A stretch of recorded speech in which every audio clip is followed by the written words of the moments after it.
ओम श्री परमात्मने नमः। कण कणों में, चर अचरों में, बाहर और भीतर अंतर्यामी रूप से विराजमान हुआ परम पुरुष परमात्मा में प्रणाम कर रहा हूँ। विषय यह है, जिस प्रकार मूढ़ पुरुष गड़ा के जल में प्रतिबिंबित हुआ सूर्य को सूर्य ही समझता है, उसी प्रकार उपाधि में स्थित चिदाभास को अज्ञानी पुरुष ब्रह्म से अपने आप ही मान बैठा है, अपने आप मान बैठा है।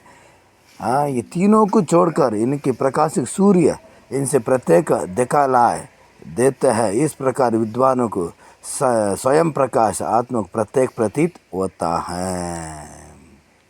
देह, बुद्धि और चिदाभास इन तीनों को छोड़कर बुद्धि गुहा में स्थित अखंड बोध रूपी सबको प्रकाश और सत्य असत्य दोनों से भिन्न दृष्टि आत्मा जो नित्य विभु सर्वागत सूक्ष्म बाहर भीतर सब और व्याप्ता और प्रपंच शून्य और अपने आप से सर्वत्र अभिन्न है और भली बातें अपने निज रूप जानकर पुरुष पाप रहता निर्मल अमर हो जाता है, निर्मल अमर हो जाता है। ये अति बुद्धिमान पुरुष शोक रहित और आनंद घन रूप जो हो जाने से कभी किसी से भयभीत नहीं होते। मुमुक्षु पुरुष के लिए आत्म तत्व को ज्ञान के छोड़कर संसार बंधन से छूटने की और कोई मार्ग नहीं है। ब्रह्म और आत्मा को अभेद ज्ञान ही भवबंधन से मुक्त होने कारण है, जिसके द्वारा बुद्धिमान पुरुष अद्वितीय आनंद आनंद स्वरूप परम पद को प्राप्त कर लेता है और ब्रह्मभूत हो जाने पर विद्वान फिर जन्म मरण रूपी संसार के चक्र में नहीं पड़ते। इसलिए आत्मा को और ब्रह्म से अभिन्न भली प्रकार जान लेना चाहिए।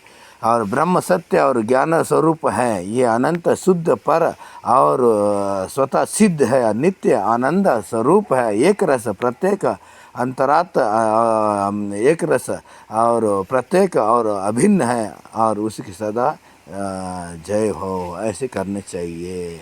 और सत्य और परम अद्वितीय, क्योंकि इस स्वात्मा में अतिरिक्त कोई ऐसी वस्तु नहीं है। इस परमार्थ तत्व पूर्ण बोध हो जाने पर कुछ भी नहीं रहते हैं। यह संपूर्ण विश्व जो कि अज्ञान से नाना प्रकार के प्रतीत होता है, समस्त भावनाओं के सबसे और द्वेष से रहित निर्विकल्प ब्रह्म ही है। और सब और से मृतक रूपी होने से कारण मिट्टी के बना हुआ घड़ा मिट्टी से प्रत्येक नहीं होते, जबकि घड़ा रूपी घड़ा से प्रत्येक भी नहीं होते। घड़ा ही मिट्टी से प्रत्येक कैसे हो सकता है? वही तो मिट्टी की कल्पित है, मिथ्य और नाम मात्र ही तो है। हाँ, मिट्टी से अलग घड़ा रूप कोई नहीं दिखा ले सकते, इसलिए घड़ा तो मोह से कल्पित है। वास्तु में सत्य तो तत्व स्वरूप मृतक ही है। और सत्य ब्रह्म का कार्य और सकल प्रपंच स्वरूप ही है।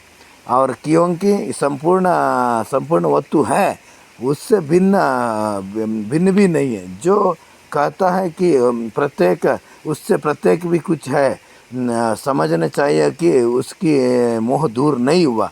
और उसके कथन है सोया हुआ पुरुष के समान है। ये संपूर्ण विश्व ब्रह्म ही है, ऐसा अति उदार यथार्थ श्रुति कहता है। इसलिए विश्व ब्रह्म मात्र ही है, क्योंकि अधिष्ठान से आरोपित वस्तु प्रत्येक सत्य ही नहीं करते हैं। यदि जगत आत्मा से प्रत्येक सत्य हो तो आत्मा की अंतरात्मा द्वेष आता है और श्रुति अप्रामाणिक हो जाता है तथा ईश्वर तथा मिथ्यवादी ठहरा जाता है। ये तीनों बातें सत्पुरुषों के लिए शुभ और हितकारी नहीं है। और परमार्थ तत्व जानने वाले भगवान कृष्णचंद्र से स्पष्ट कहा गया कि न तो मैं ही भूतों में स्थित हूँ और न वो मुझे में स्थित है।